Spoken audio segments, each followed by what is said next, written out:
The least enjoyable part of my job is getting up really early. Getting up at 3, half 3, for 4 or 5 days on the trot is really quite difficult coming towards the end. So you get home and you just physically are just tired generally. You've just got to push through to the evening before you go to bed. Well, that sounds a little bit of a cliche, but it was something I always figured I was going to do. So I pursued it after university and went through a sponsorship scheme. And 18 months later, I came out with the initial qualifications, and then it was a question of getting a job. And that was 22 years ago.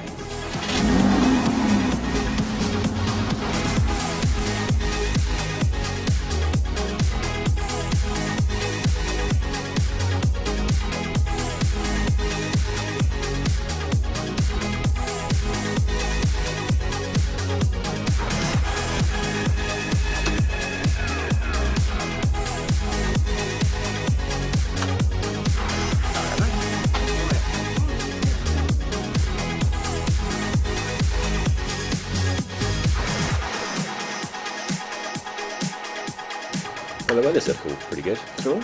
2 hours 30 down there? Yeah, it's about the same on the way back. Yeah, I would have thought so. So, fuel on board, fuel required is 12.1. Job done, sounds good. Yeah, let's take that. Do you want to phone that through? Yeah, I will. I'll phone those figures through and then we'll I'll speak to Shell. Okay.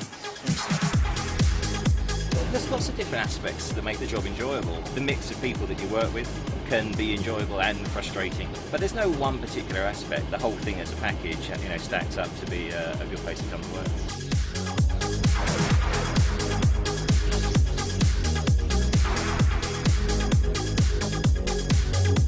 The way that we can influence the customer experience from the flight deck is limited to a degree because primarily we're here for the safe transportation, getting people safely from A to B. Having said that, there are occasions when things don't go quite to plan, mainly on the ground, where we as pilots can get involved and assist with making the customers understand what's going on, helping them to understand. You have to remember, of course, these people are primarily going on holiday. They're here to want to go and have a good time.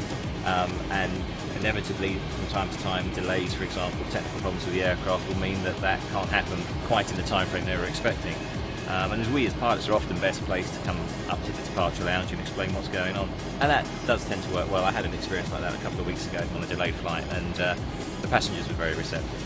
Hello everyone, good morning, very warm welcome from the flight deck.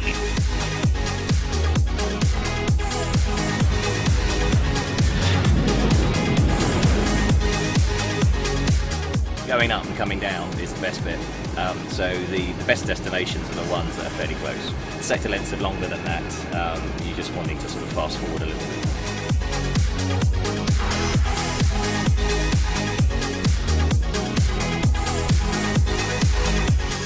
A lot of people have some sort of apprehension about flying. And one of the things we can do quite effectively from the front of the airplane here is to reassure customers, for example, if we experience any turbulence. And there's one of many ways we can do that. We have when we prepare for the flight, we plan for the flight, we can see from the forecast whether we're going to expect any turbulence. Having said that, turbulence is notoriously difficult to predict. So very often you only know you've got it when you're in it.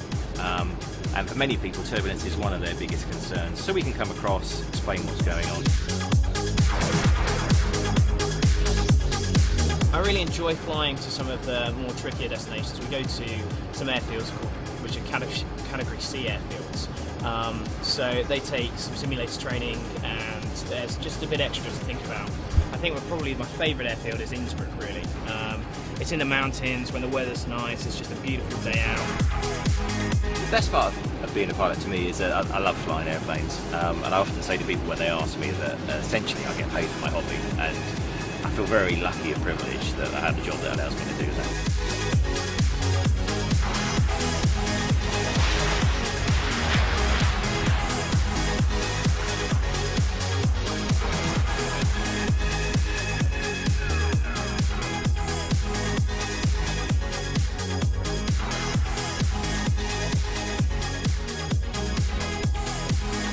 You know, you get into this because you enjoy flying airplanes, and that's what we do.